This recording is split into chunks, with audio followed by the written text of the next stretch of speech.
नमस्कार दोस्तों आज आपसे बात करना हो फ्री फायर के बारे में। दोस्तों अगर आप फ्री फायर वगैरह खेलते हो तो उसमें अगर आपका पिंग बहुत ज़्यादा हाई हो जाता है, जिसके कारण आपका जो गेम है काफ़ी ज़्यादा लैग होता है, काफ़ी आपका गेम जो है वो कट करके चलता है, आपको गेम खेलने में काफ़ी ज़्यादा दिक्कत का सामना करना पड़ता है। तो यहाँ पर मैं आपको एकदम लेटेस्ट एपीएन बताऊँगा जिसके द्वारा आपका जो पिंग है वो काफ़ी ज़्यादा लो हो जाएगा। क्योंकि दोस्तों आपका पिंग जो हाई होता है उसका कारण दोस्तों ये होता है कि आपका जो नेटवर्क है उसका सिग्नल स्ट्रॉन्ग नहीं रहता है, उसका सिग्नल वीक रहता है, जिसके कारण आपका जो पिंग है वो हाई होता रहता है, आपका हाई कम जो भी होता रहता है। तो यहाँ पर मैं आपको जो बताने वाला हूँ एपीएन, इसको अगर ट्राई करोगे आप तो आपका जो पिंग वगैरह है फ्री फायर का वो हाई नहीं होगा, बहुत ही ज़्यादा लो रहेगा, जिससे कि आपको गेम खेलने में काफ़ी अच्छा एक्सपीरियंस रहेगा, काफ़ी अच्छा फील कर पाओगे। तो यहाँ पर आपको पूरा वीडियो ध्यान से देखना है, क्योंकि दोस्तों अगर आपने कोई भी स्टेप मिस कर दिया तो आप समझ नहीं पाओगे और उसके बाद में आपका जो पिंग है वो मतलब लो भी नहीं होगा और आपका जो नेट है वो भी स्पीड बढ़ेगा नहीं, धीमा रह जाएगा, जिसके कारण आप मुझे बोलोगे कि आपका जो एपीएन है वो मतलब काम नहीं किया। तो आपको पूरे वीडियो ध्यान से देखना है। तो मैं अपने फ़ोन के सेटिंग में जाऊँगा।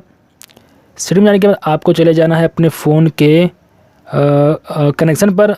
आपके फ़ोन में हो सकता है कुछ अलग सेटिंग हो, तो किसी भी तरह से आपको अपने फ़ोन में एक्सेस पॉइंट नेम का ऑप्शन ढूंढ लेना है। मैं जाऊंगा कनेक्शन पर। कनेक्शन में जाने के बाद मैं जाऊंगा मोबाइल नेटवर्क पर। उसके बाद में मैं जाऊंगा एक्सेस पॉइंट नेम पर। अब यहाँ पर होता है कि आपके फ़ोन में प्लस का आइकन देखे, ऐड का आइकन देखे या फिर न्यू एपीएन का आइकन देखे, जो भी देखिए आपको क्लिक करके नया फॉर्म ओपन कर लेना है और जो मैं आपको बताने वाला हूँ उसमें आपको स्टेप बाय स्टेप लिख देना है। तो मेरे फ़ोन में ऐड का आइकन दिख रहा है, यहाँ पर मैं क्लिक करूँगा। क्लिक करने के बाद में आपको यहाँ पर एक फॉर्म ओपन हो जाएगा। तो आपको यहाँ पर नेम का ऑप्शन दिखाई दे रहा है पहले, तो इसको आपको क्लिक करना है। क्लिक करने के बाद में आपको इसमें लिखना क्या है मैं आपको इसमें बताने वाला हूँ। तो आपको यहाँ पर लिखना है DRPB, आपको ध्यान से देखना है और जितने भी वर्ड में यहाँ पर लिखना है आपको कैपिटल लेटर में लिखना है, आपको स्मॉल लेटर का यूज़ नहीं करना है। तो आपको लिखना है DRPB और कर देना आपको ओके। उसके बाद में आपको जाना है एपीएन पर। एपीएन में जाने के बाद आपको यहाँ पर सबसे पहले तो आपको जो भी जो आपने नेम में लिखा था वही आपको एक बार यहाँ पर लिख देना है DRPB, एक स्पेस देना है। एक स्पेस देने के बाद अपने सिम का नाम लिख दीजिए जो आप सिम चलाते हो, जो सिम आप यूज़ करते हो। जैसे मैं यूज़ करता हूँ जियो का, तो यहाँ पर जियो लिखूँगा और आपको सभी लेटर कैपिटल में लिखना है, आपको स्मॉल लेटर का यूज़ नहीं करना है। तो अगर आप जो भी सिम चलाते हो वो सिम का नाम लिख दीजिएगा। जैसे कि मैं चलाता हूँ जियो का, अगर आप चलाते हो वोडाफोन का तो वोडाफोन का लिखिएगा, या फिर एयरटेल का तो एयरटेल, जो सिम चलाते हो उसका आप नाम लिख दीजिएगा। उसके बाद में आपको ऑप्शन दिखाई देगा प्रोसी का, तो छोड़ देना है पोर्ट का, इसको भी छोड़ देना है। आपको जाना है यूज़र नेम पर। यूज़र नेम पर जाने के बाद आपको यहाँ पर लिख देना है www.google.com और ये सभी लेटर जो आप लिखोगे ये स्मॉल लेटर में रहेगा। और उसके बाद में आपको ऑप्शन दिखाई देगा पासवर्ड का, तो छोड़ देना है। आपको जाना है सर्वर पर। सर्वर पर जाने के बाद आपको यहाँ पर लिख देना है www. इसके बाद में आपका जो सिम का हो, आप जो सिम यूज़ करते हो उसका नाम लिख दो। जैसे मैं यूज़ करता हूँ जियो का, तो यहाँ पर लिखूँगा मैं जियो और आपको कर देना है .com। अगर आप यूज़ करते हो वोडाफोन का तो www.vodafone.com, अगर यूज़ करते हो एयरटेल का तो www.airtel.com। ठीक है।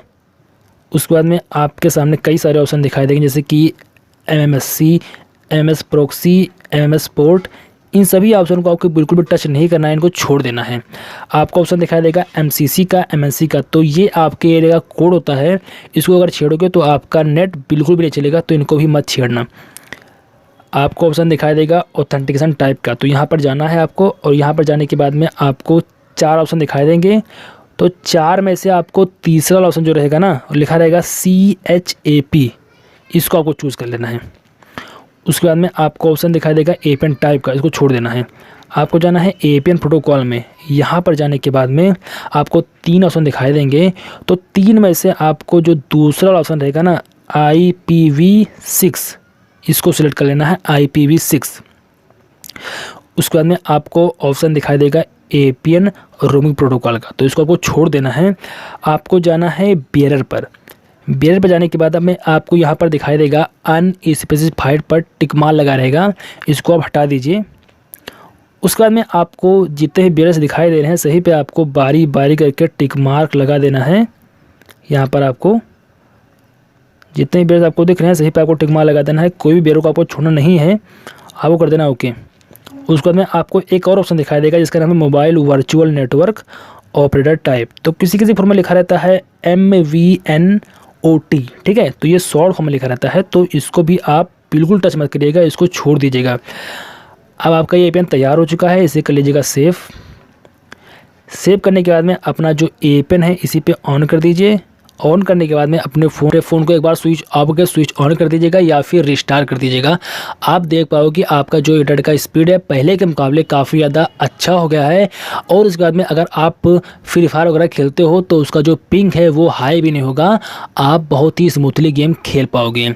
तो जिन लोगों के फ़ोन में ये APN परफेक्टली वर्क कर दिया है तो उन लोगों को रिक्वेस्ट है कि मेरे चैनल को सब्सक्राइब करना बिल्कुल मत भूलना, मेरे वीडियो को लाइक करना। और जिन लोगों के फ़ोन में वर्क सही से नहीं किया, क्योंकि दोस्तों यहाँ पर होता है कि 1-2% लोगों के फ़ोन में सही से वर्क ना करे, यानी कि 100 में से वैसे 99% लोगों के फ़ोन में वर्क करेगा, बट 1% लोगों के हो सकता है फ़ोन में वर्क ना करे। क्योंकि दोस्तों होता यह है कि उनके एरिया में इस टाइप का APN हो सकता है वर्क ना करे, उनके एरिया में कोई दूसरा टाइप का APN वर्क करेगा। क्योंकि दोस्तों मेरे चैनल पर कई सारे APN की वीडियो आपको मिल जाएंगी, या फिर मैं नए APN लाता रहता हूँ, आप ट्राई करते रहिए, जो APN आपके फ़ोन में सही से वर्क करे वो रख लीजिए।